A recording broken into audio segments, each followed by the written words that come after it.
property in this market? Where can you find a place to build your capital to create some passive income? And the answer is oftentimes multifamily properties, and we have an expert on our call today who's going to help us with that, Abbas Mohammed. Before we go there, though, I'm Bill Gross. I'm the host of this Real Estate Investing Zoom. We do it every Tuesday at 3 p.m. Pacific Time and 6 p.m. Eastern Time. And this is the official podcast for the Los Angeles County Real Estate Investors Association, hosted by Lloyd Siegel, who's the president and operator of it. And if you don't know about it, and I was just talking to one of the people before we started the call, to Mar in particular, this, I think, is the best event for real estate investors and professionals in Southern California monthly. It's on the second Thursday of the month. It's in the Culver City area of West Los Angeles. And we usually get about 250 people. That wasn't last month, but that's kind of what it looks like. About 250 investors, students, vendors, professionals who come. We usually have a great speaker at the call. And then, but before that even, there's a vendors expo starting at 6:30, where there's 50 professionals like myself, people who are in the business full time, offering different services and products to real estate investors and professionals. I find that the most valuable part. I actually walk around and meet the different professionals myself. The best thing is it's free. It's free admission. It's free parking if you get there in time. If you want to be a vendor, there's a cost to it, but frankly, it's pretty nominal. And if you talk to Lloyd, he'll probably let you come the first time for free to check it out. Or if not, come and use my table for free. I'm a guest. Next month will be Thursday, February 9th. It'll be pre-development real estate and land banking. And this is another way to get in as an investor that's a little less expensive than others, in that typically land's cheaper, but you need some cash to put up on that. And so what he's going to talk about is how you can get in on different investments inexpensively and then see long-term gains. In fact, in particular, this is great for IRAs for long-term holds because land, especially in Southern California, goes straight up over time in general. And it's a great way to consider investing some of your money. And so let's see. Also, feel free, if you're on the call, put your contact information and what you do in the chat box. This is a live call. We're here on Zoom. If you register for it, we'd love to have you participate. The more you participate in life, the more money you make, the more you help other people, the more you get helped. So feel free to put your name and your contact info and then what you can do to help people, whether you help them buy property or sell property or you finance it. Put in the chat box. If you're watching this on the Zoom, feel free to download the information, save the chat for yourself, and that we have all the contact information. Though generally, I also keep a copy. You can reach out to me if you need help. And I'm more than glad to make that connection.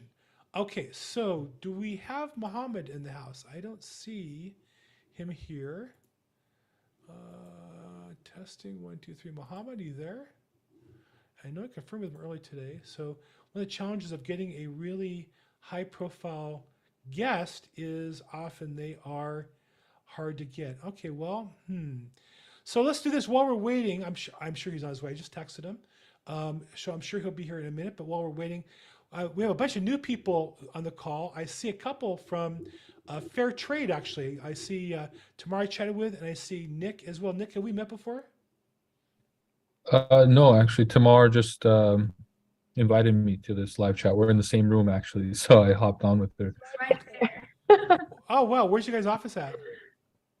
In Pasadena, at the Spaces And office. and is I think I told you I told Tamar I just hung up. Is Nathan in the same office? He is in the same in the building. He's in the office across the hallway. That's too funny. I literally just hung up the phone with him. That's so funny. So for those who don't know, Fair Trade is a company that gets properties off market and brings them to investors. And so if you're an investor looking for property to buy, you can meet with one of them. They can talk about some of the things they have to offer and bring you into it. And let's see. And Riley Nielsen, you do planning and general partner, mid-sized family. Oh, very nice. Okay, so good. So thank you. We have a couple people who are experienced in the business. So, well, while we're waiting for our guest, who has questions, comments, issues regarding our current real estate market? Who's watched rates here in the last few weeks? Is it exciting going up, exciting coming back down again? Where are you at in the market? What problems do you have? What challenges do you have? What opportunities do you guys have? Hey, Bill, how's it going, buddy? Doing great. William, William Elkins, what is up? back on the board, baby. Back on the board. Took a new listing this afternoon. Nice. Where you Um, get it from?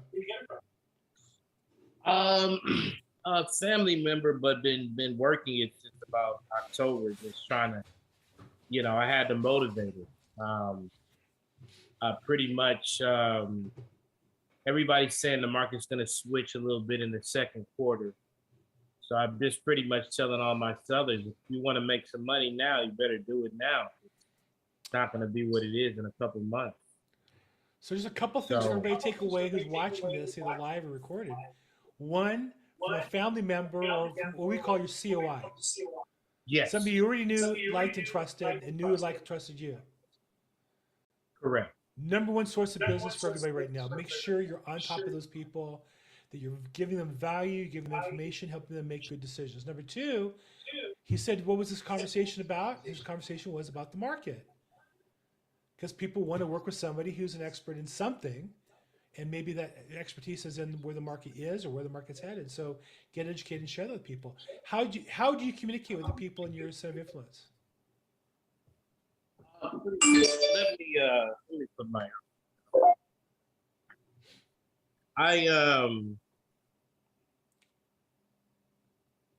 I'm actually going to start making follow-up calls and hold on, I'm sorry. Really just so I have started my own brokerage. So making introductory calls and follow-up calls, letting them know what's changed, the enhancements into the brokerage, and keeping my newsletter. I'm going to get a newsletter going. So that's pretty much the mode of contact. I wanted to let you guys know kind of just about this opportunity right now. It's right off of Century and Normandy, 1133 West 97th Street, and it's a duplex and it has some good upside potential. I haven't listed it yet, so it's a good opportunity if you guys want to hop on the off-market situation to avoid a bidding war. But it's just perfect timing because I just took the listing today. Excellent. So yeah, I'll put the information in there, and yeah, man, I'd love to do a deal with you, Bill, or anybody. This is where the real deals are made. All right, man. Well, congratulations. So again, the lesson for everybody, and we all have to do new business generation. We all got to talk to new people. But the foundation is people who already know, like, and trust us. You got to start with that. That's your secret weapon. That's your foundation. And then all the other business development we do is on top of that. And so now William has a property listed. So he talks to strangers. He can leverage the listing he has to get more business. But you got to work on that foundation. And then he talked about a couple of the key pieces of it. Number one, he called a newsletter. I would just say regular contact, regular outbound contact. With technology, email, social media are great sources to do that. And then second, he mentioned calling them regularly. That's the other part. You got to call and reach out to people regularly. So congratulations on the plan. It sounds great. Congratulations on the success. If you're interested in a duplex in South LA area, William's got something on the hook now. Man, let's get together, pull this one on the boat, and let's all make some money. Yeah, Bill, and I just want to thank you for keeping me motivated, man. I have plans on a whole lot of inventory in December, but everybody's holding out. Some maybe pull out, but you got to stay focused with that mindset. And, it'll keep you going, man. So I appreciate that. Yeah. I'll never forget when I was new as a full-time real estate agent. I've been in the business overall since '86, but I was doing loans and real estate. And I started doing real estate full-time in 2008, which is when Barack Obama was elected. 2008, that was the election. So every seller I called, I was calling expired listing. That's what I started on. Every seller said, I'll look at that. I'm coming now. First Zoom bomber. Oh my God. Oh. Look at that. Now that I have to say that is the best Yes. Zoom bomber we've had for a while. Oh. And Oh. remove them. Goodbye. I don't get what the attraction of doing that Wow. is. It's just stupid. It's just stupid. Okay, so we're gonna let that go. We're gonna have to hold people up. Okay, sorry about that. Crazy world we live in. I never forget though, and I remember because Barack Obama, because people had so much hope and he was so popular in Los Angeles. Every seller said, "I'm going to wait until the election before putting a house in the market." And so, from August until November, every seller I talked to, that was their excuse. Then when the election was over and Barack Obama won the election in 2008, it was, well, I want to wait till he's president because that's going to change everything. And so from November to January, every seller I talked to, that was it. And then I couldn't wait till the day after inauguration. In my mind, all of them were going to list their house that day. And this whole list of people told me they're going to wait till after he was president. And it had nothing to do with President Obama. It had nothing to do with him being a Democrat, Republican. It's just that there's always something people will tell you who are not going to do anything for whatever reason. They're just not going to do it. And we can't buy into that reason either. Really, at the end of the day, they're just not ready to do the next thing. They're just not ready to buy their house. They're not enough pain to get out of the house, or not looking for enough pleasure to buy the next house. And it's always as simple as that. We tell ourselves otherwise, we buy the story. But usually it's because we're not talking to enough people. If you talk to enough people, you'll find some that want to sell, and those are the ones we'll do business with, and look for the next. We'll find some that want to sell. So congratulations, Wood, for keeping yourself on track on that. That's fantastic. Sure. Thank you. Important. And part of why we do this call every week is to encourage each other to keep pushing and keep growing and keep doing a better job. So, okay. So now the problem I have is I can't let anybody else in the call without, okay, let's do this. I got an idea. Let's turn off that, and let's turn off unmute themselves. Let's not let that happen. Okay, good. We'll see that. Okay, so if you want me to call on you, either raise your hand. If I don't recognize you, I'll kind of ask what's going on. That way I can let people in and not worry too much about the video thing happening again. That's kind of crazy, though. Okay, cool. So who else has a victory to report or a challenge you guys want to work on together as a group? Feel free to raise your hand or put in the chat box, and I'd love to call on you and get you to help you through that problem, whatever it is. Paul Krause, welcome to the call. I know you always got stuff going on. What's going on with you?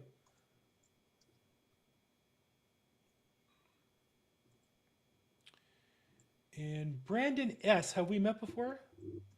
Put in the chat box, Brandon S., your question. I then call on you. I don't think we've met before. Let's see. Paul, you there? No? Okay, well, oh, I know what it is. I can't, I have to mute him. Let's get you muted. Hey, Bill. Hey, Paul, we got some security in place here because we have our pornographic Zoom bomber. No, I know that sucks. I'm sorry that happened.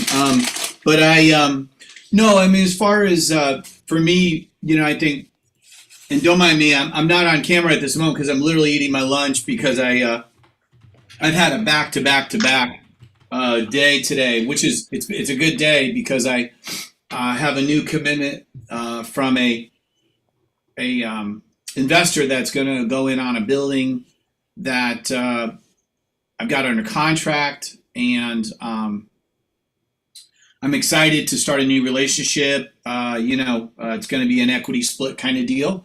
Nice. So it's a deal that investor is going to put all the money up. I'm going to do all the work. We're going to split up some percentages of equity. And I have an exit strategy I'll put together over a 12-month period, and a construction budget all laid out. So I'm just excited to get going. Yeah. Nice. So that's mine for today, Bill. And so for those who don't know, Paul's been on this call as a guest. He is an investor in multifamily properties. And this latest deal, where's it at? You've been doing a lot in Chicago, I think, if I remember correctly. Yep, this one's in Chicago as well. And and I know this area because we already have a project going on in that very neighborhood. And yeah, if anyone wants to jump on our call tomorrow, it's at 2 p.m. Pacific time, where I do it with Annabelle Pacheco, and we go through getting your first multifamily deal. And even if you've done a multifamily deal, we're just looking to connect with more and more people who we can expand our network with. I'll put the information in the chat below. And I think one of the things that's exciting is, I think it was just a year or two ago, you hadn't done any multifamily deals and hadn't done anything in Illinois. And here you are a couple years later, having done a couple deals and a couple more, and you got like real momentum going on. And he probably left us to finish up his lunch, so I'm going to let him. I think we're going to let Paul go. He's been traveling, and there it is. Bill, it keeps muting on me, so sorry about that. no, we got security provisions on now to keep out the bad guys. So, like I said, I think you just started doing multifamily really 2.5 years ago. From zero, and you had not done any in Illinois, right? Never did any in Illinois. Never did any out of state, and now I've done Illinois as well as Arizona. So there you go, and that just comes from putting the effort in, the research, and the time, and then you do one deal, and then another deal, and you learn a little more, and a little more. Next thing you know, you're Paul Krause. Well, that's what's going on so far. So yeah, thanks, Bill. But I'll put the information if anyone wants to join the call tomorrow. I'll put the information in the chat. Please do. Thank you. Thanks so much. Enjoy your lunch. Yep. Thanks. Okay, so for the rest of us, I don't see our guest. I'm really sorry that I'm not sure I confirmed with him, and I know I texted him, and I'm not sure what happened there. I hope it is on my end, or he's not having technical problems. Anybody on the call have any questions or challenges we can help with as a group, or any victories you want to share with us? Raise your hand or put in the chat box. I'll be glad to call on you. But to the Zoom bomber, you can put a fake name in, but if I don't know who you are, I'm not going to unmute you or turn the video on again. I'm not stupid. But anybody else have any questions, challenges? Here's what I'll tell you. This is a rule in real estate. If you don't have problems, you're not working hard enough, because we get paid to solve other people's problems. And so if you're not working on problems, there's our guest, perfect.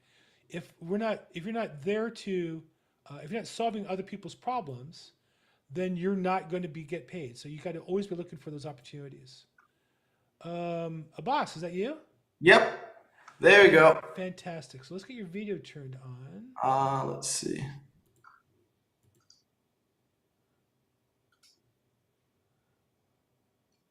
It says you can't start video because the host has stopped it. Oh, I did. Yeah. Hold on a second. Okay, I'll let you start your video. Go ahead. Testing. There we go. By the way, I want to start this off by saying I am very, very sorry for being so late. I was on another podcast. It went way over, and I didn't look at the time. My apologies about that. That's okay. It happens. Like I said, someone like you who's in demand. The upside is I got you. The downside is we get you when we get you. I'm going to cut the fee I'm paying you in half. So, Dang it! I was counting on that money to pay my rent.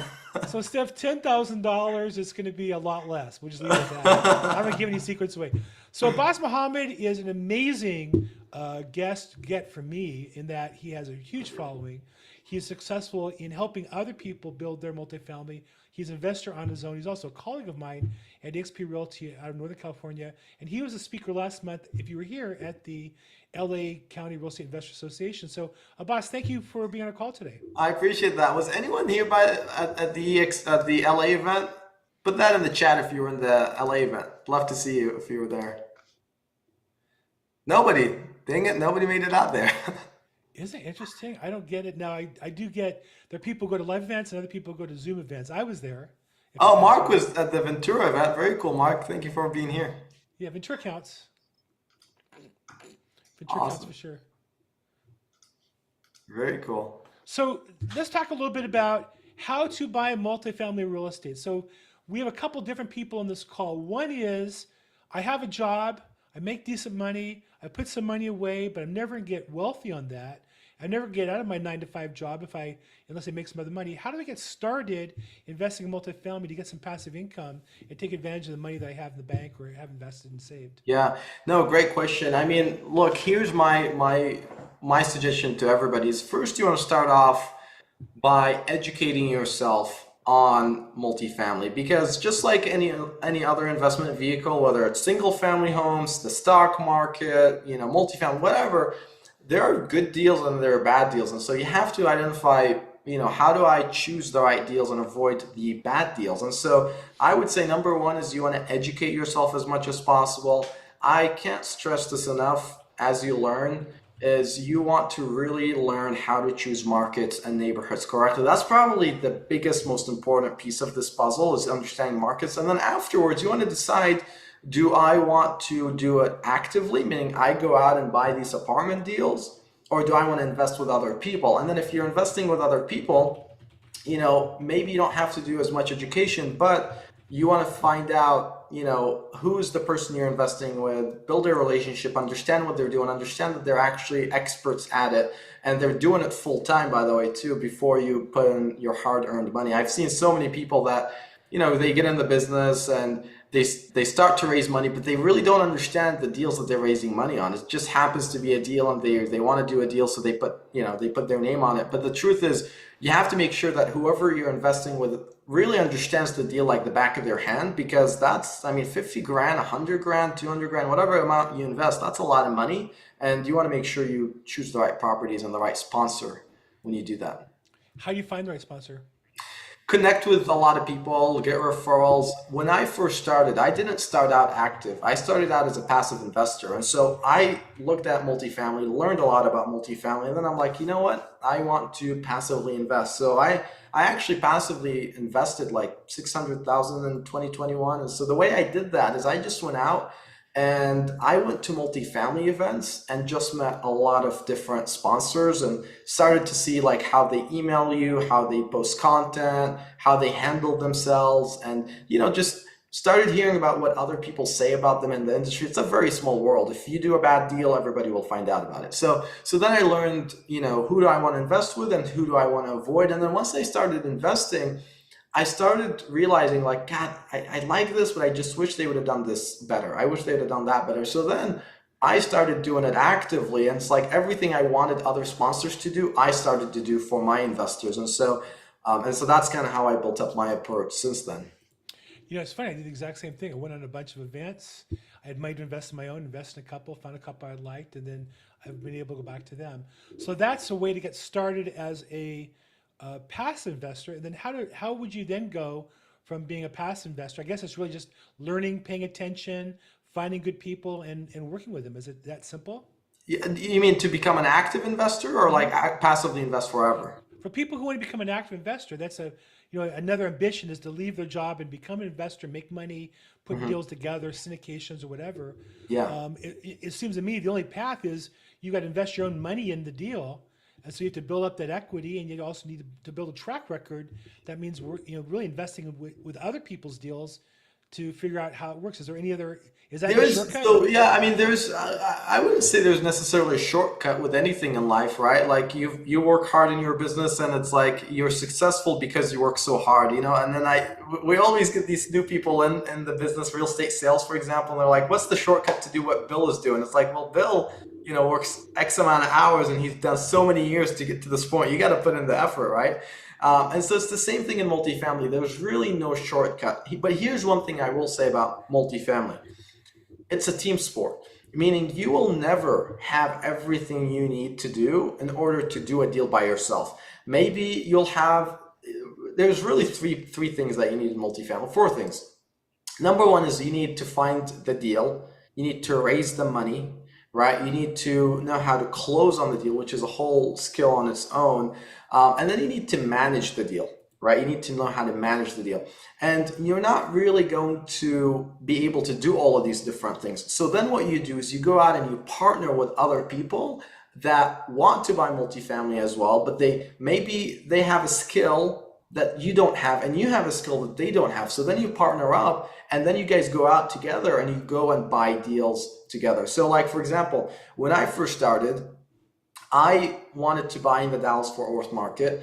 I didn't live in Dallas. I wanted to buy in Dallas because I study markets, and to me, it's one of the most stable, fastest growing markets. There's a lot of rent growth, a lot of appreciation. So what I did is I went out and I found other people at multifamily events that lived in Dallas that wanted to buy in Dallas, but maybe they weren't very good at analyzing deals and building broker relationships. Like personally, I'm a real estate broker when I first got into the multifamily business. So building broker relationships and getting deals was like super easy because I knew what they wanted. They wanted someone that could actually close the deal. The problem is a lot of other people that are not brokers, they just don't understand that mentality versus I do. So I went in and I'm like, listen, I'll be your easiest client. I'll buy and sell with you, and I sell in the future, and I will make sure that I close the deal no matter what. There will be no excuses as to why I can't close. I'll figure it out. And so when I showed that confidence, I started getting deal flow. Then I learned how to underwrite by underwriting a ton of property. So then I started having the deals and I could raise money, but I can't manage them because I don't live in Dallas. So I partner up with someone else who could manage them. Well, if we're buying a $30 million deal, we need a $30 million net worth. I'm not worth $30 million yet. So then I partnered with people that were worth $20, $30 million. And so it's like there's a bunch of different levers, and you could just pull different levers based on the relationships that you have. So my recommendation is to just build relationships. And that way, whenever you have a deal that you want to take down, you could pull on these relationships and then you could have them all take it down with you. There's a lot to unpack. Yeah. So you've given a nice area. If you're a real estate broker and you don't have the cash, you know, the deals, leverage what you do have, which is relations with brokers or the ability to develop relations with new brokers to use that to find your deals. And Wow. you're the second person that gave me that advice. Annabelle, my team member who runs our multifamily call tomorrow with Paul, the same thing. She was a real estate agent. She knew a million real estate agents, but she was residential. She didn't know multifamily, but she knew the mentality of a broker. So it's really interesting that you say that. So if you don't have cash, leverage what else you do have to be successful.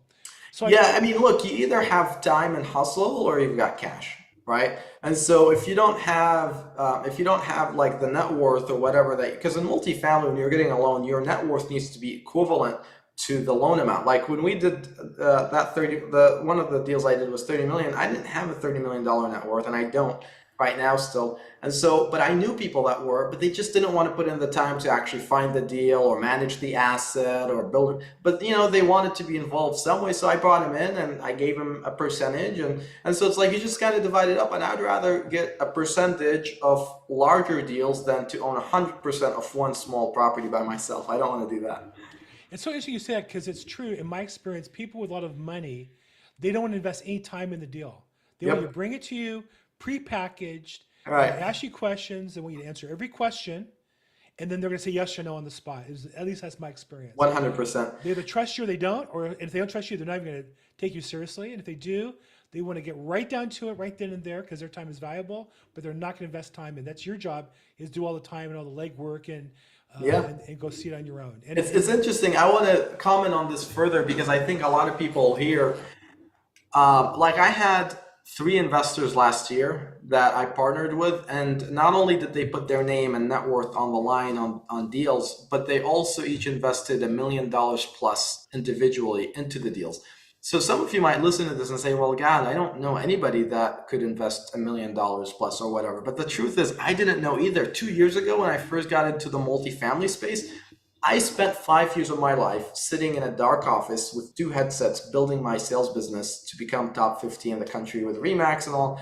And so I didn't have any relationships whatsoever. But then when I got into multifamily, I'm like, okay, well, what I do have is I have the ability to build relationships with brokers. I know I could learn to underwrite. And then I did over time by underwriting a lot of deals.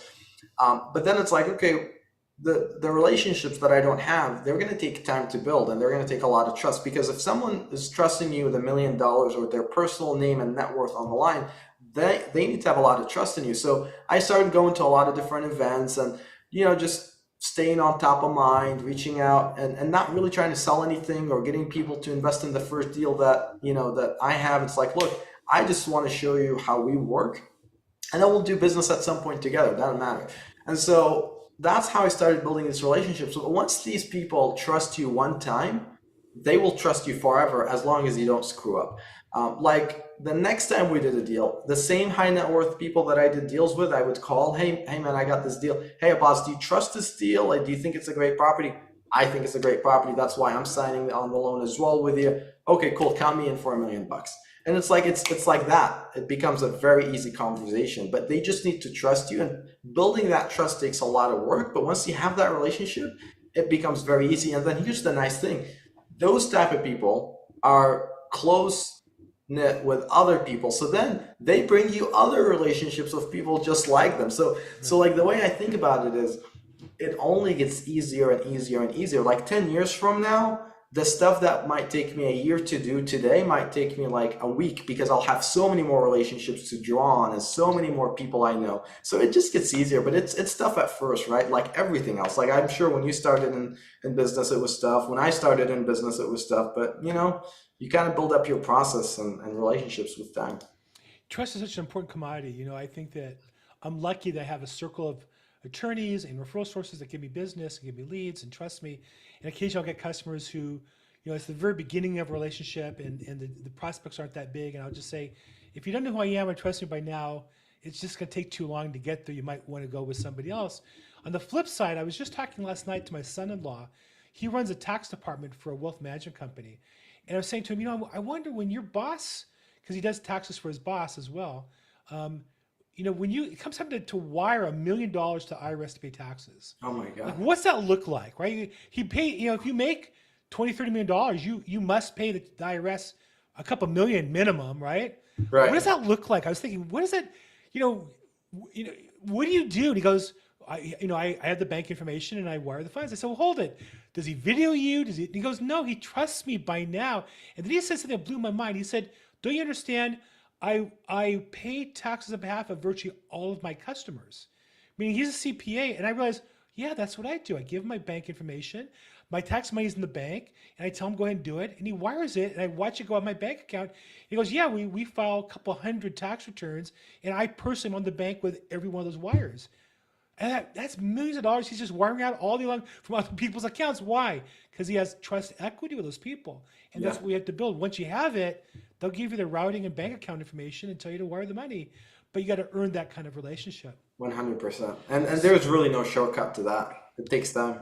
Well, let's talk about that. So what did you do that started you on that path to that today you have so many people that you have trust with? I see you, social media, I see you speaking. But you're now at another level. What was it got you to this point where you have so many people that do trust you that you're able to do business with? So when I first started, obviously, I wasn't speaking anywhere. I was too small to, get those type of opportunities. I was not on podcasts. I was not on any of that stuff. But when I started, I was unknown in the business. And so what I did is when I first started, I literally would sit on Zoom for like 8 hours a day, and I would like set up back-to-back calls, 30 minutes each with a bunch of people, because I wanted, everything I think about is in terms of math. If every 100 people I meet, one of them will trust me enough to do a deal with me, well, I want to make sure I meet as many 100 people as quickly as possible, as many times. And so like I sat in front of my Zoom computer for like 8-9 hours a day, and I just had back-to-back meetings. So I did that so many times where within a year, my investor database went from 0 to 1,000+ investors within 1 year, because I had so many meetings every single day, and I attended events and all that sort of stuff. But the other thing is that I held webinars, and I started basically like my own webinars, and maybe not a lot of people would attend at first because really nobody knows you or whatever.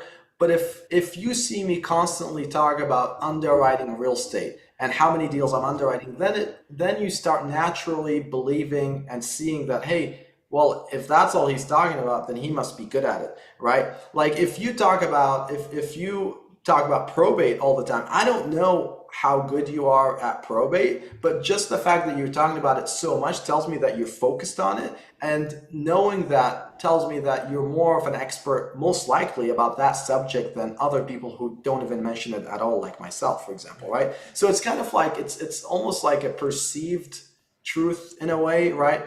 And for you to get that, you have to you have to really talk about the subject that you want to be an expert on. So like for me, choosing the right markets, I talk about that all the time, and I show people my process, right, on how I choose markets and why it's so important, and I give them data and I give them different websites. And so by the end of me speaking at an event about choosing markets, everybody believes I'm an expert at choosing markets because they see me actually talk about it and then do it live in front of them. And so you want to do the same thing in whatever thing you specialize in. So like, to give you another example, when I was in my sales business, I was an expert at cold calling. I literally had 25 virtual assistants. We were dialing 12 lines per minute per person at 25 people, 8 hours a day. We were doing like 100,000+ dials per day. And so like, I'm an expert on that because I do it so much and I talked about it so much. If anybody wanted to learn how to cold call en masse, I was the right guy to talk to in real estate because I did it every single day. And so it's the same thing here. It's like, what are you going to specialize in? You want to specialize in one thing and become the best of the best at it. And then just find other people who specialize in the other things that you need help with. And then that's how you build a phenomenal team, because then it's like, oh, I'm partnered up with TJ, who's a great asset manager. I'm partnered up with this person who's high net worth. I'm the acquisitions and fundraising guy. It's like, and we're all experts at our own thing, but I can't do it all by myself. So you hit on a really important, I think, piece of advice, which for me was life-changing, and I didn't do it till late in my career. To be honest, at 60 years old, I was relaunching, was really picking an area that I became an expert in. I started in probate about 4 years ago, a little over 4 years ago. And it's really transformed my business because you're right. People know me as an expert in that. That's what I talk about all the time. And it brings me opportunities other people don't have. How did you find the area, specifically multifamily, picking the right markets? How did you pick that as your area of expertise? You have obviously a lot of skills. You cold call, you're a very successful broker selling, listing property. Every other realtor lists off 50 things they specialize in. But you talk about multifamily and specifically choosing markets. So how did you choose that as your specialty? Yeah, so I have this philosophy in life where it's like anytime I want to do something, I don't try to figure it out from scratch. I just go to other people who've already done exactly what I want to do, figure out what they're doing that they're very good at, and then copy their style, copy their methods. And then once I become better than them one day, then I'll add my own spin to things. A lot of people, when they try to learn things, they try to do their own thing at first, and then it messes up the whole formula, right? So when I first got into multifamily, I obviously by then I've analyzed, thousands of single family deals. And then I started analyzing hundreds of multifamily deals. And what I realized is that really, in some cases, the operator was good, the operator was bad. But regardless of the operator, what always caused deals to do really well is the market. Because if you look at the market trend, if the whole market was good, both the bad operator and the good operator made money. In a bad market, if the market is going down, both the good and the bad operators didn't make money. And then I met this guy. He owns, I think right now they're at 12,000 apartments. He's one of the biggest investors in the Dallas market. His name's Charlie Young. And this guy's been doing it for decades and whatnot.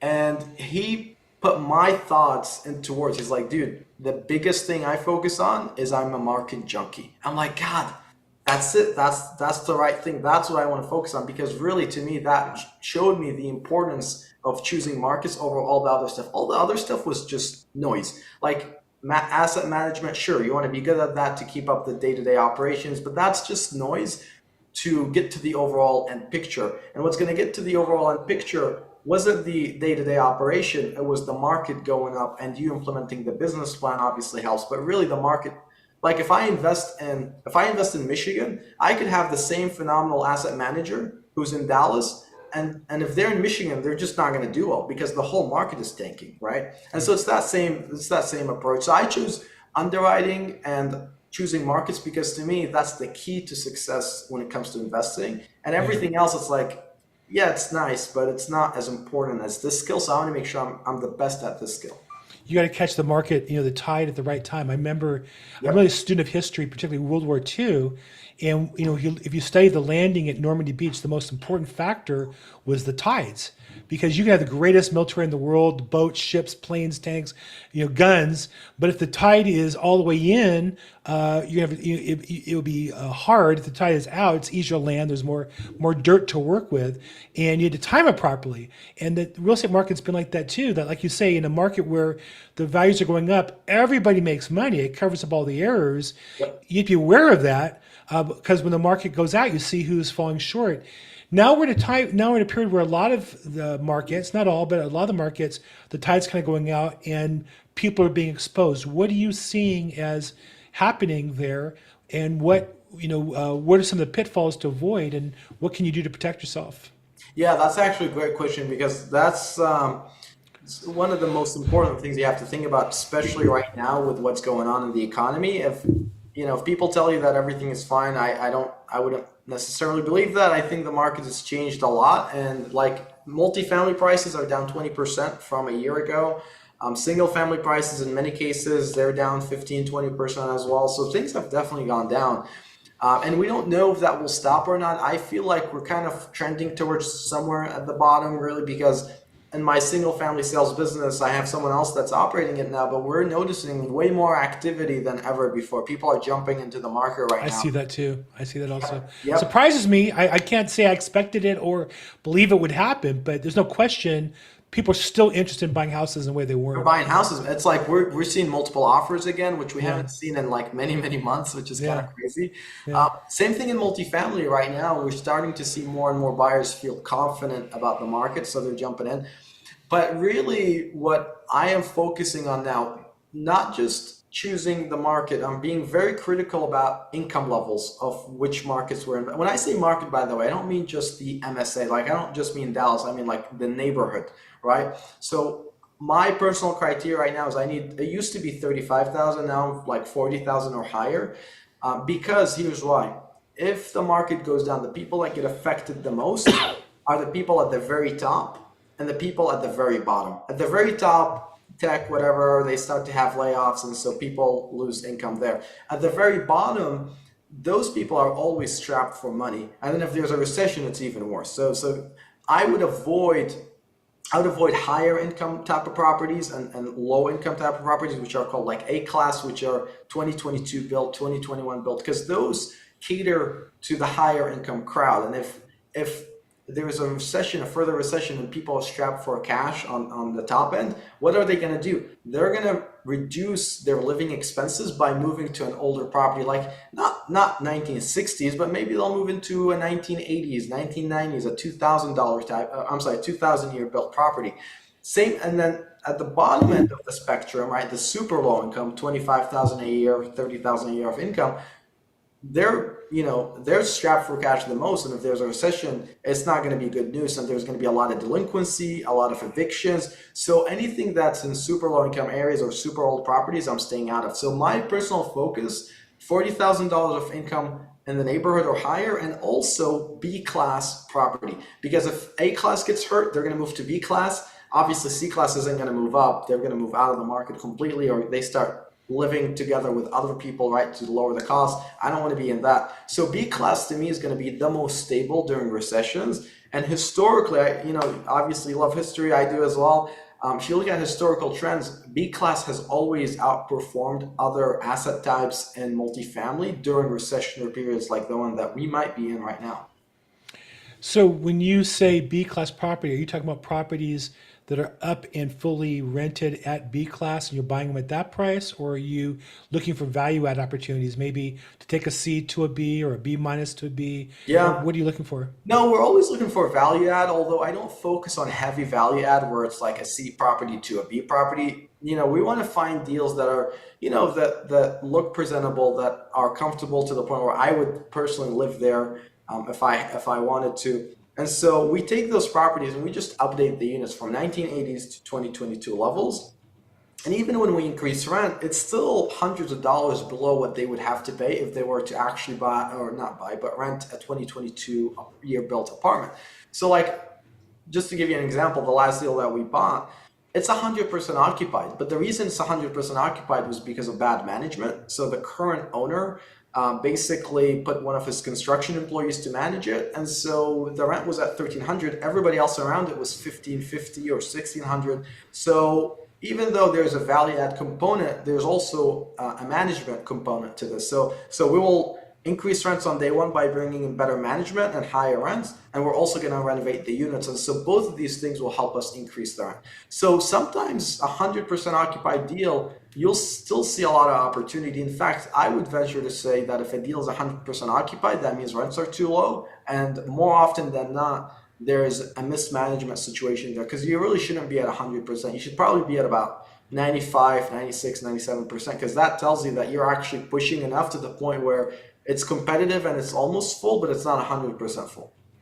It's funny you say that. I was looking at some statistics by a guy who was making a case that the rental market was falling apart because vacancies went from like 97 to 95. And then and they had a graph where the bottom of the graph was 95. So it looked like the graph went down to zero. And I said, well, first, the graph is misleading. It should be 0 to 100.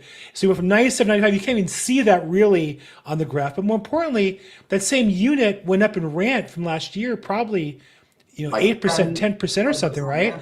So you 10% more rent, 2% less vacancy. So you have more revenue with less people. That's a good deal. Your expenses are lower and your income's higher. So I think sometimes these graphs that people read in these articles, they don't really know the market. I saw it right away. So it's 95%, but you got better rents. That's a good deal. You could raise the rents on your vacant ones, right? It's crazy. You know what it is? All these news articles and YouTube videos and all that sort of crap, the thing that gets the most views and attention and clicks is bad news. And so they'll take, vacancy went down by 0.5%, and they'll make it like the biggest deal in the whole market is falling apart. It's like, dude, 0.5%, like that's a rounding error in the grand scheme of things. Like, do you think, here's how I think about things.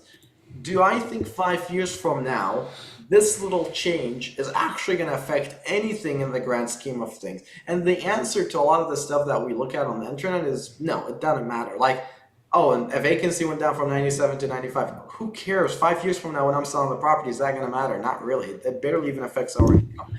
And so, rent is not going up 4% a year now. It's going to go up 3% a year. So what? Not a big deal. You know what I mean? So I would say, forget the news. Look at things based on data and based on numbers, because really numbers tell the whole story. News will always try to make things look bad, and so people read into the news, they sit on the sidelines, but the actual real investors that are following the actual numbers, like people like Warren Buffett, this is the best time for them to be buying right now. They're not sitting on the sidelines. They're going all in.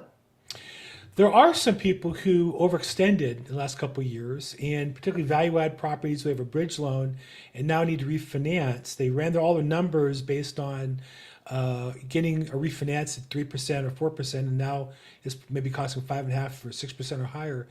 Do you see opportunities there coming in the market yet, or is that just something people are expecting to happen, hasn't yet started? Yeah, I'm hoping that we'll start to see that soon. A lot of these people are still holding out because they know that they don't need to sell right now. They might need to sell in 3 months or 6 months or whatever, because they've run out of reserves, maybe whatever, right? So the point is, we will start to see more and more of these opportunities. However, in my opinion, I don't think there will be as many deals to pick up in that type of situation, because there's a lot of money that's sitting on the sidelines right now waiting for that exact scenario to happen, and they're going to go all in on that once they start to pop up. So, we'll see opportunities, but I don't think there will be so many deals where like we could go buy a $20 million deal for 15 type of situation, right?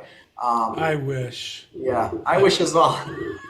But I don't see it happening. People were talking about it, and I've been hearing about this wave of foreclosures. When I was a kid, I used to surf at Huntington Beach and Newport Beach, and there's always a guy who's talking about the wave that's going to come that never came. I feel like that's in real estate the last couple of years. There's this wave of foreclosures everybody's going to get rich on. It doesn't seem like it's coming in. Yeah, I don't. There's too much liquidity, man. I mean, prior to COVID, we had $4 trillion in the economy. Now we have $20 trillion in the economy. That money has to find a place somewhere. And so the reality is, multifamily is a very stable asset class.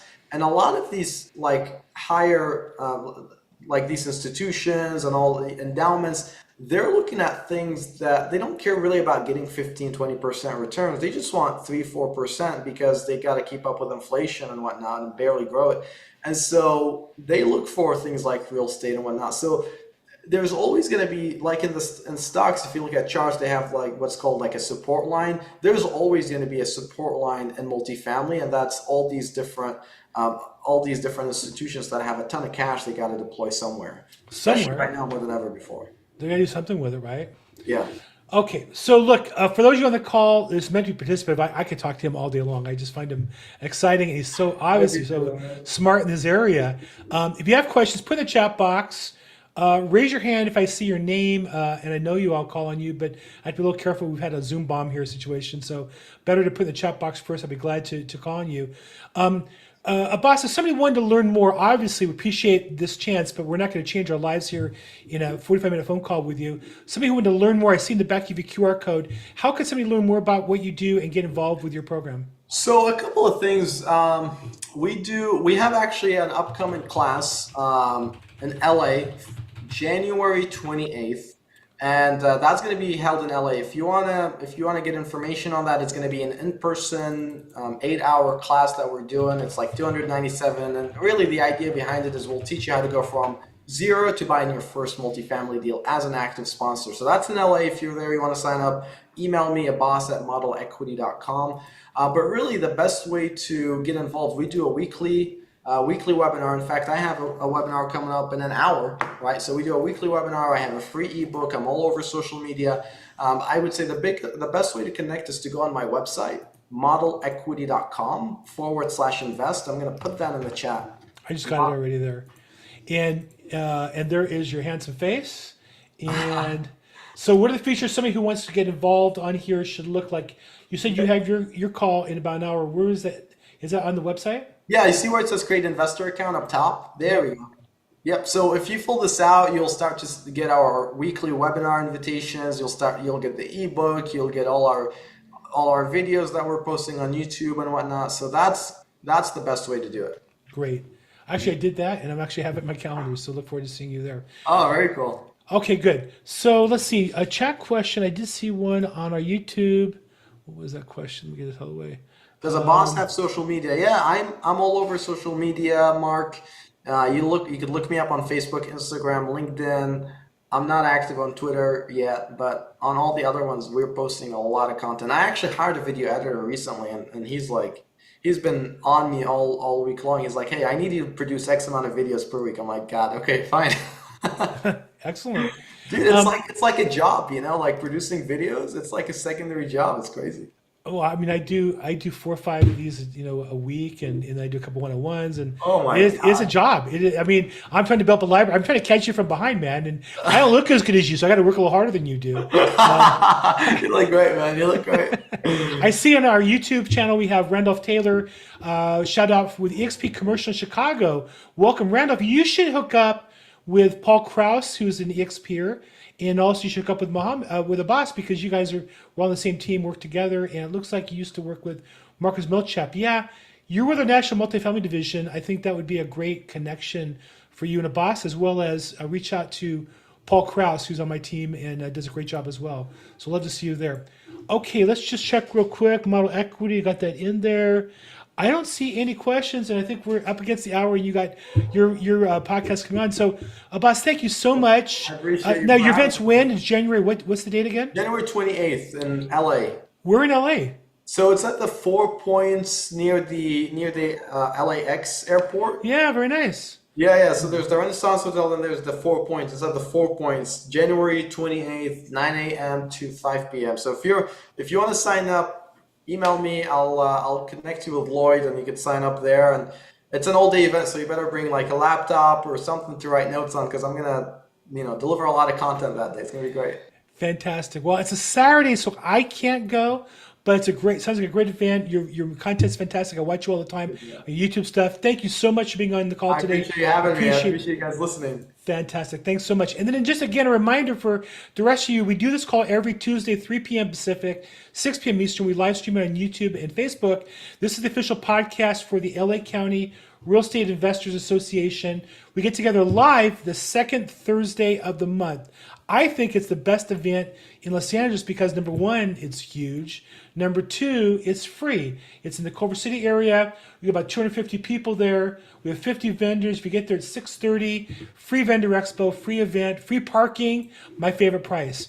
I'm Bill Gross. Check me out on social media at Bill Gross EXP. Thank you all for participating and make today your best day ever. Thanks, everybody.